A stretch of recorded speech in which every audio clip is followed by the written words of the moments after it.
On va ici tracer la bisectrice d'un angle à l'aide du compas. Rappelons que la bisectrice d'un angle est la droite issue du sommet de l'angle, qui part du sommet de l'angle, et qui partage l'angle en deux angles de même amplitude, ou en deux angles égaux. Comment tracer cette bisectrice à l'aide du compas? 3 étapes. Première étape, je pique la pointe de mon compas au centre de l'angle, ici au point M, et je vais tracer un premier arc de cercle qui va couper les deux côtés de l'angle en deux points très importants que je repère, qui vont me servir pour les deux autres étapes suivantes.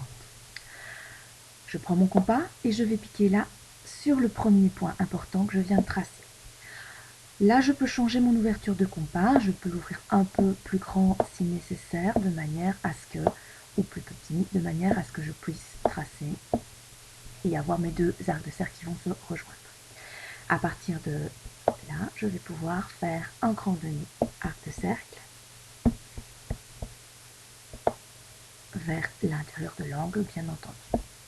Là, il est important de ne pas changer l'ouverture de l'arc de cercle, du compas, l'ouverture du compas, et on va aller prendre la pointe du compas et la mettre sur le deuxième point important que j'avais repéré avec mon premier arc de cercle rouge.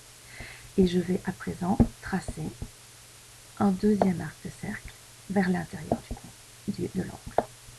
Ainsi, je trouve un point ici à l'intersection de mes deux derniers arcs de cercle qui va me permettre, avec mon équerre aristo, avec ma latte, de venir tracer la bisectrice en rejoignant ce point et le sommet de l'angle. Ce qui est le plus délicat pour moi.